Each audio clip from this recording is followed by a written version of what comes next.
Bonjour les amis, je vous reviens aujourd'hui en tant qu'éveilleuse de conscience. J'aimerais assez qu'on réfléchisse ensemble à certaines notions. La notion de vérité, la notion de réalité, la notion d'illusion, la notion de point de vue, la notion de formatage, la notion de tromperie, la notion de manipulation. C'est beaucoup de notions, hein. Mais tout est lié en vérité.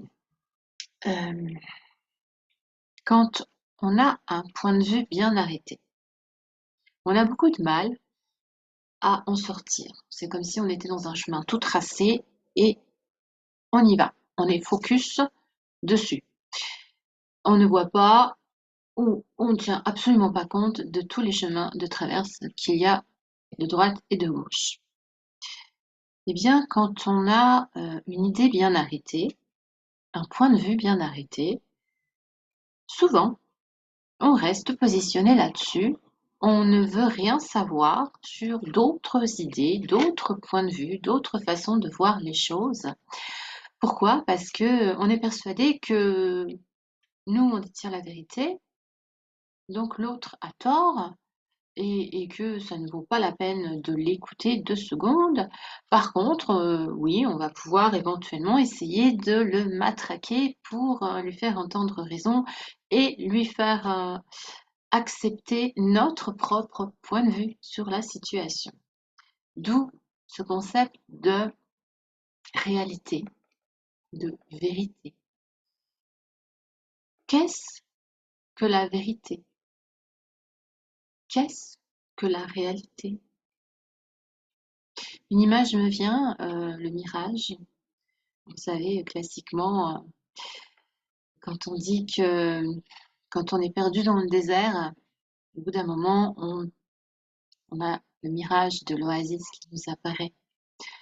Le cerveau est inconscient, veut tellement trouver un oasis, un point d'eau, qu'il nous fait croire que ça y est, il est là. C'est une question de survie. Eh bien, quand on est focus sur son point de vue. Peut-être que c'est un mirage, ce point de vue, mais on ne le sait pas. D'où l'intérêt, comme je l'ai déjà expliqué dans d'autres vidéos, d'être capable de se mettre à la place des autres un instant.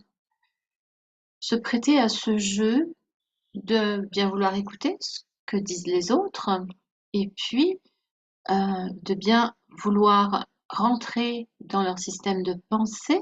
Alors c'est facile pour moi hein, parce que je suis très empathique et donc je me mets très facilement dans la tête des gens. C'est pour ça que je suis une bonne thérapeute. Je comprends tout à fait le mécanisme de fonctionnement des gens. Je suis dans leur tête. Mais en faisant un effort, on peut s'approcher de rentrer dans ce système de pensée de l'autre un moment.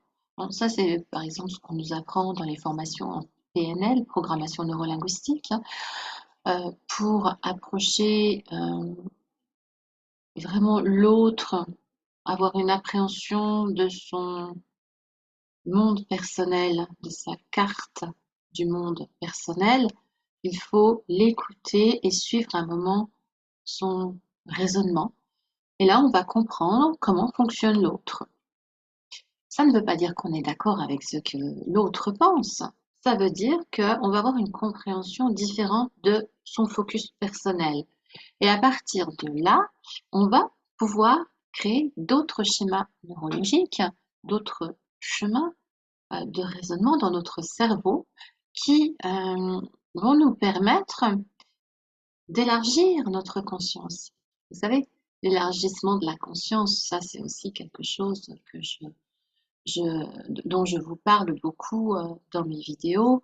C'est fondamental d'avoir une conscience le plus élargie possible. C'est très compliqué, bien évidemment. Je n'ai pas la prétention euh, d'être celle qui a une conscience très très élargie et euh, détient la fameuse vérité, du coup, si tant est que c'est possible.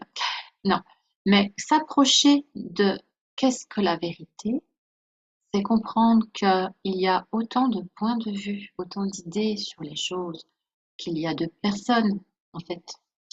Chacun a sa fameuse carte du monde, sa fameuse façon de comprendre les choses.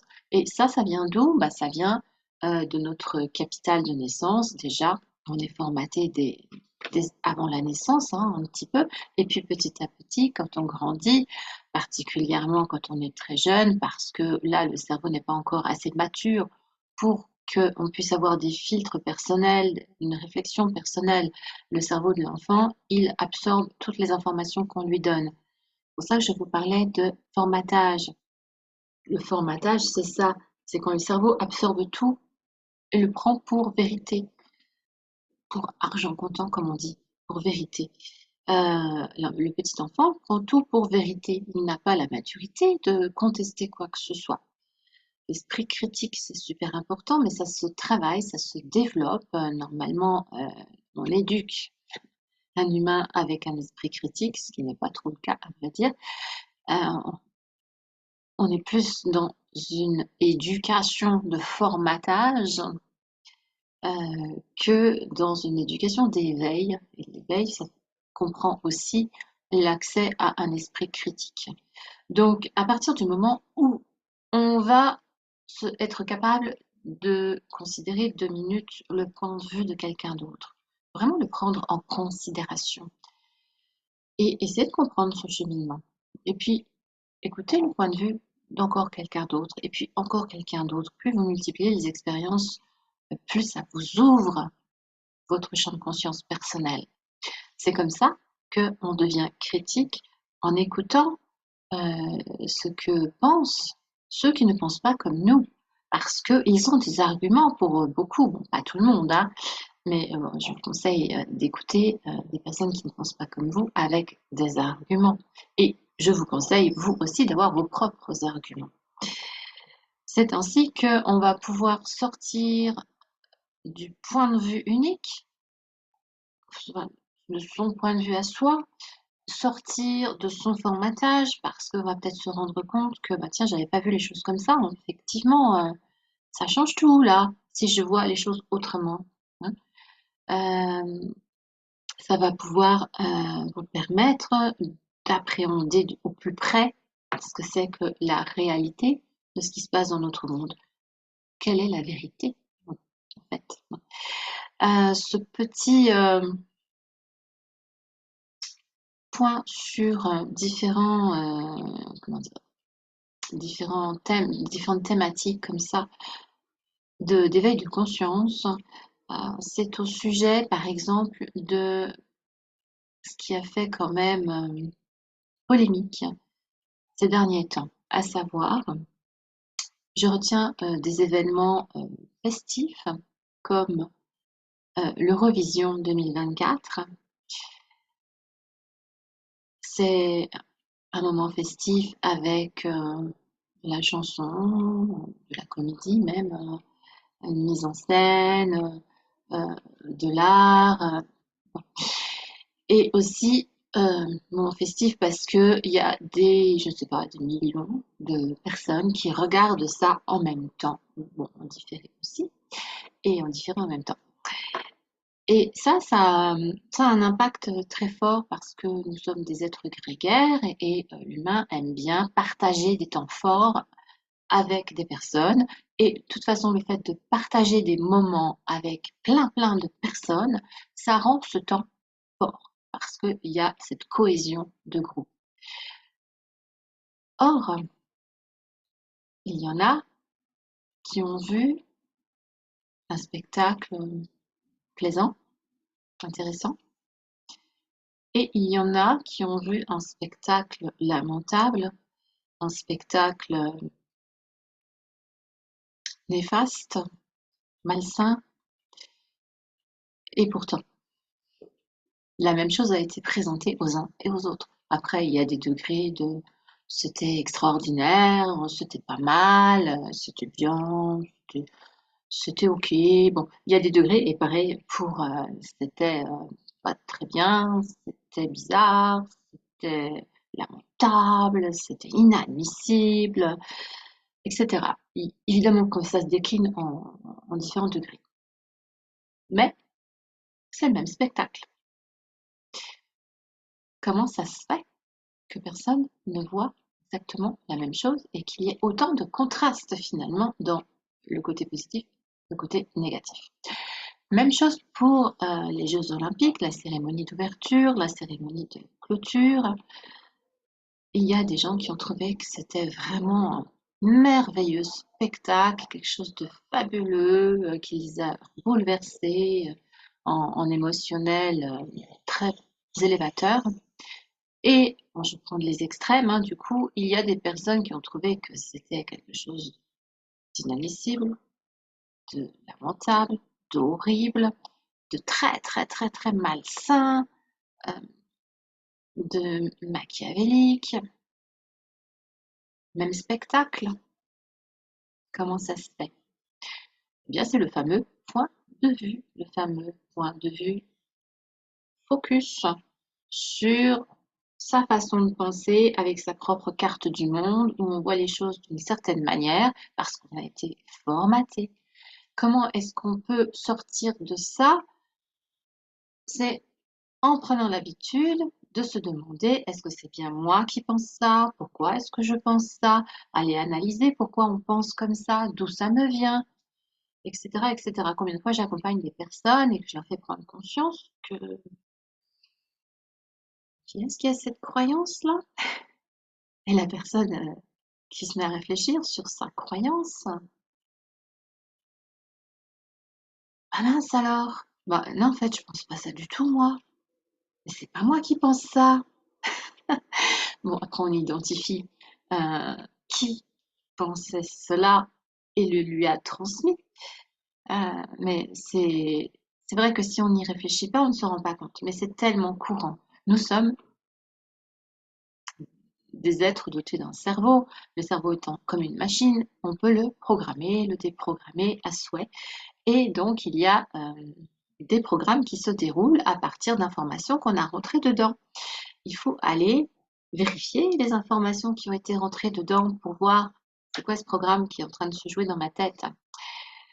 Donc, plus on va travailler les différents points de vue des personnes, plus on va s'ouvrir à différentes choses, on va aller voir des choses qu'on n'avait pas vues, on va aller réfléchir d'une certaine façon qui n'est pas habituelle pour nous, et ça va débloquer des voies neuronales dans notre cerveau, et ça va nous faire grandir.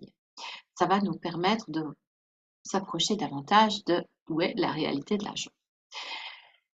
Voilà, je voulais vous faire ce petit moment d'éveil de conscience.